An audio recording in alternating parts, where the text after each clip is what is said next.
Go ahead and... Sure, yeah. Is this okay? Test.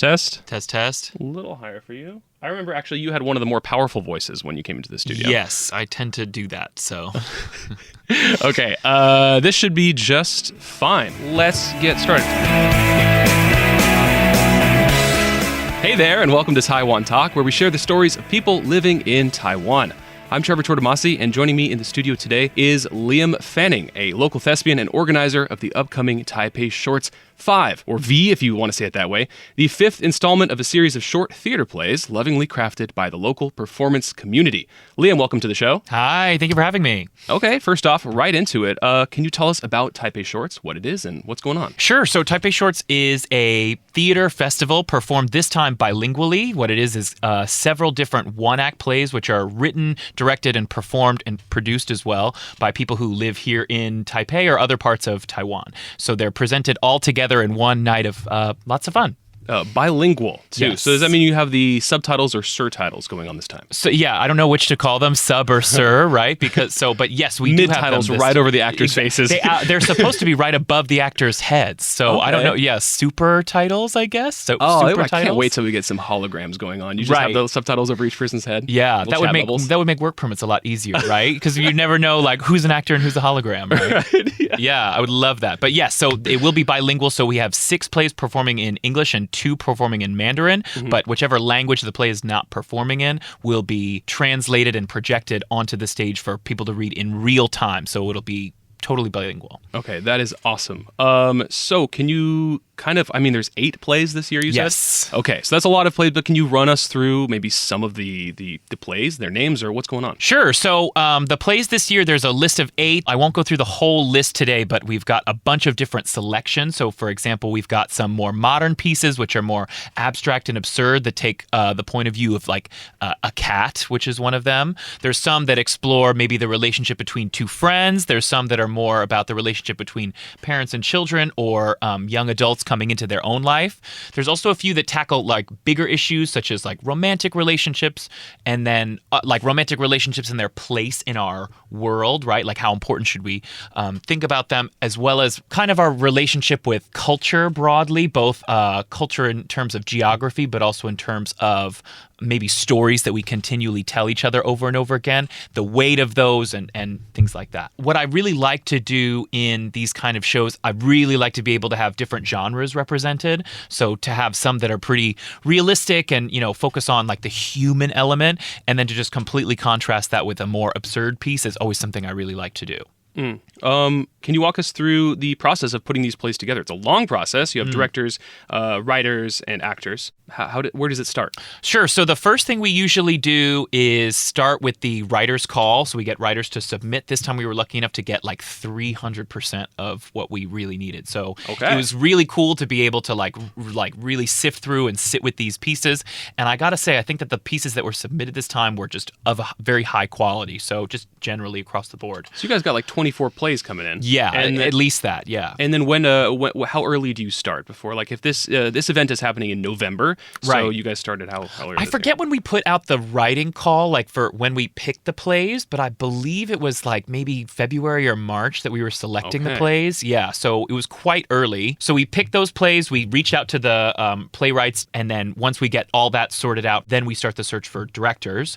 It's always kind of a little bit difficult to pair directors with things, because directors are kind of the people that bring the artistic vision. They're kind of the driver of the whole rehearsal process. So it's important to find people that are able to work with us, right? That work within our system, but then also to find people like matching the play and the playwright and the director together is also a very delicate matter, right? You want to be able to make sure that the playwright, especially if they are not directing or they don't have a specific director in mind, that they feel comfortable and accommodated enough. So that takes place probably like March to April. And then we had our auditions at the end of May.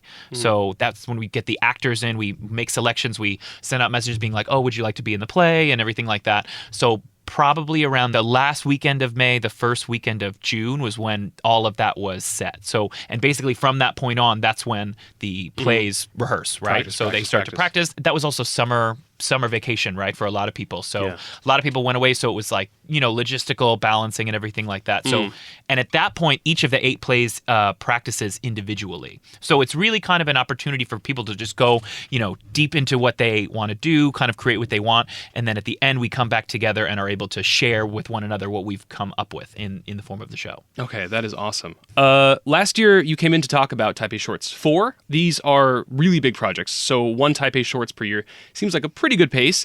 How do you feel Taipei Shorts has evolved over the years, if it has? I think previously I was kind of holding off from being like, oh, this is a yearly thing, because I had kind of held out hope that maybe we would be able to pick up the pace a little bit more. But I think that in order to ensure quality, it's okay to give ourselves a little bit more time. And if we start to do it on a yearly basis, it gives us a lot more consistency in that way. Because when the project started, when I wasn't the role that I'm in now, I was just an actor in the first show. And that show was it came together just out of people's just love of theater and wanting to preserve this sense of community that they had. And, this is the 5th one. So people have like expectations coming in, or maybe they've seen a previous one and they're looking for something new. Just, I think that the overall value of the show with each passing layer that we build on top of is allowed to be a little bit more polished, professional, value added, that kind of thing. Yeah, and from 6 plays last year to 8 this year, you're also adding more. Do you feel like you have approached new subject matter, or have you seen writing styles or performances, directing styles maybe change over the years? I don't know if I would say writing styles have changed. I think that it's really cool that we have a lot more, like this time we've had a lot more submissions than we've had before. So just the pool to select from was just much larger. Like there's always the topics that people kind of perennially come back to, such as like romance or relationships with parents and children. And then people really like to laugh, like create situations that are just kind of funny or ridiculous in that way. So those are kind of just evergreen type of topics. But then this time we had a few different selections that had to do with like the pandemic and people's reaction to that. I think technology is a topic that people like to discuss. You were in a show about that, right? Right. Yeah. Right. I wanted to focus a little bit on the relationships and the human element and pick plays that just had something interesting to say and stood out from one another. And what has been the most difficult aspect of organizing? Has it been the people leaving for summer, or has it been just like once you let these people go to sort of work on their plays and come back, what's the experience like trying to put everything back together afterwards? Right. So I think that a big thing that I've run into, like logistically, is kind of the venue, work permits, getting everybody all on the same page. Because in order to make a project and most of the people that we work with are not professional actors, so they might have professional experience, they might be like professional quality. I'm not commenting on anybody's artistic ability, but we aren't a theater company in the traditional sense. We're a theater collective or ensemble, but a lot of people that we work with are also they're doing this as a side project or a passion project, so we have to balance with their other parts of their life, be it family or work obligations. So that's been a big hurdle. And then I think, especially as the closer and closer we get, people, we're artists, right? I have experienced this as well myself. I think that people have a lot of ideas about how they want it to be, like if they're going to be seen and I guess assessed or judged by an audience, right? They want to make sure that it's their best work, highest quality work.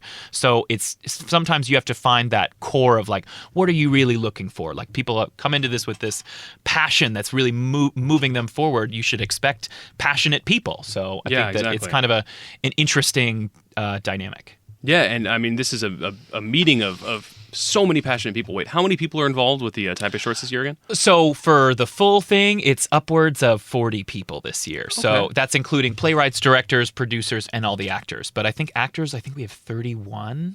Oh, so 9 writers and directors. Oh, yeah. There's a lot of people, yeah. And that's including me, too. So, but it's a bunch of different people, each of whom bring their own perspective. So, even if everybody's on their best behavior, that still presents a big hurdle, right? It's so many people, right? And that's only our end. That's not like the venue or anybody else who's involved in this process, audience members, people who help with marketing, or producers or things like that. So it's just a lot of people. Yeah.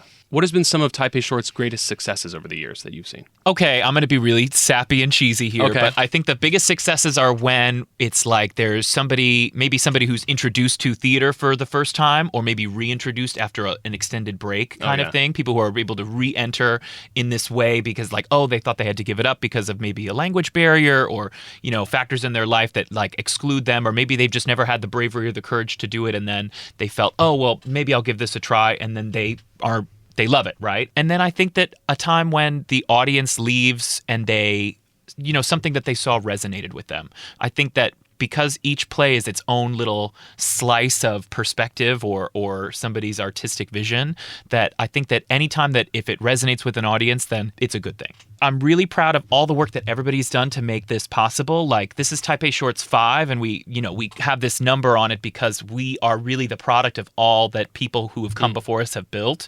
And the goal is to make it even more and more professional until eventually, hopefully, we'll have something that we can be completely self-sustainable. Because we've been scaling up, right? We have more playwrights, more directors, more plays, more actors. The deal that we have with the space is a lot more formalized. So all of these things are value adds long term in my view.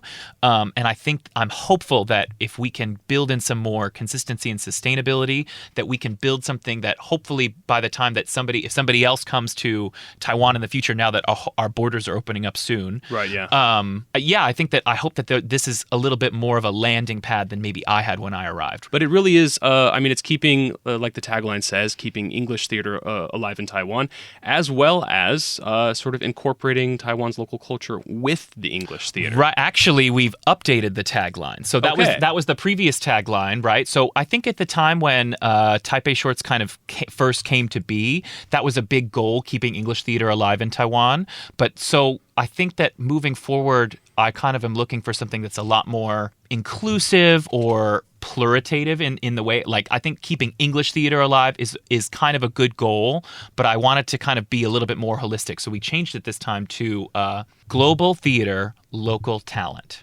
Oh, that's awesome. Isn't that nice? Yeah, I like that a lot. I think that ultimately, a cool thing that I would like to have in the future is beyond just being bilingual, but multilingual, right? There's so many languages spoken here in Taiwan that I think if people have their own, showcase of that, like Cantonese theater, Hakka theater, Hokkien theater, or even indigenous languages of Taiwan or Southeast Asian languages, right, that are here, I think that it's important to have a space for that if they're willing to have that. So I think with that goal in mind, we're kind of trying to move forward and be a little bit more holistic while, saving a place for English for sure. We have 6 English plays. There's definitely, English theater is alive and well in Taiwan, don't worry. But I think that there's room at the table for even more than that too. And that's what my goal is. And especially when you get when we get the chat bubble hologram technology to hover over people's heads. Yes. You can have any language you want. Yeah, really. Yeah. Just do it in code, right? JavaScript. Right? So I'm really excited that this play has people from 5 different continents. So apologies to Antarctica and Australia. Right. But, yeah. So if anybody from Australia is interested, we would love to have all 6 populated continents in the next show. So that'd be great. Taipei Shorts 6 continents, right? And a penguin. One penguin, right? So that would be, I'm really, really proud of that. And I think it speaks to the global presence of the city of Taipei and Taiwan as a country. So I think that in general, I think that Taiwan is such a diverse place. And so it's really nice to be able to scratch at capturing some of that diversity on stage and in our art, and offering that to, Taipei is a global audience. So offering global content to a global audience is something I'm really excited about. So obviously this one is already set to happen, but it just sort of jumping on it. If anyone wants to get involved with Taipei Shorts in the future, do you see yourself doing Taipei Shorts 6? Definitely, yeah. Okay. If they'll have me, right? Yeah, as long as there if you get reelected, yeah. Okay. As long as there are stages for me to perform on, I would like to do performances, right? Okay, how should people expect to get involved in the future? Sure. So the best way to get in touch with us is either through email or social media, taipeishorts@gmail.com. So that's a great way to directly communicate with us and express your interest. So yeah, we're always looking for more people, and if we don't have an opportunity right when somebody's looking for it, we would be able to send information about what are you interested in, what role or position are you kind of looking for, this is our next opportunity for that.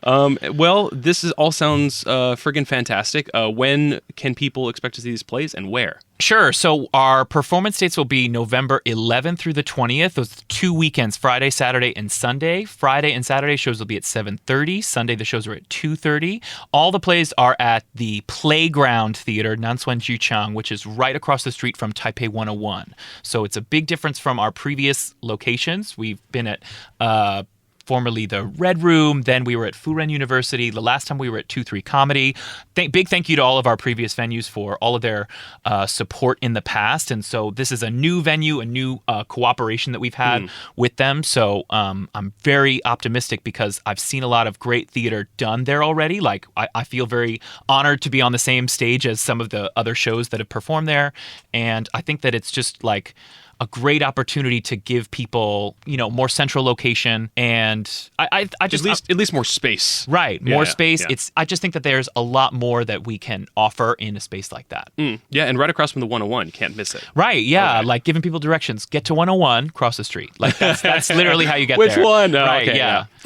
Yeah. Okay, well, thank you to all of the people who have put their heart and soul into these projects for Taipei Shorts and all the Taipei Shorts throughout history. And if you're listening and you want to get involved in Taipei Shorts in the future, just like Liam said, you can check the Taipei Shorts Facebook page or email them at what was it again? TaipeiShorts@gmail.com. You can also follow us at Taipei Shorts on Instagram. And if you want to read more about the plays, it's available at our ticketing site, our ticketing link, or our Facebook or Instagram to get more details about that. Okay. And thank you, of course, to you for coming in the studio today. Thank you so much for having me. And thank you to you, the listener. And if you enjoy Taiwan Talk, you can listen to all our full-length episodes wherever you normally find podcasts. And if you enjoy Taiwan Talk, you can help by telling a friend. Anyway, that's it for this episode. Until next time, I'm Trevor Tortomasi on ICRT FM 100.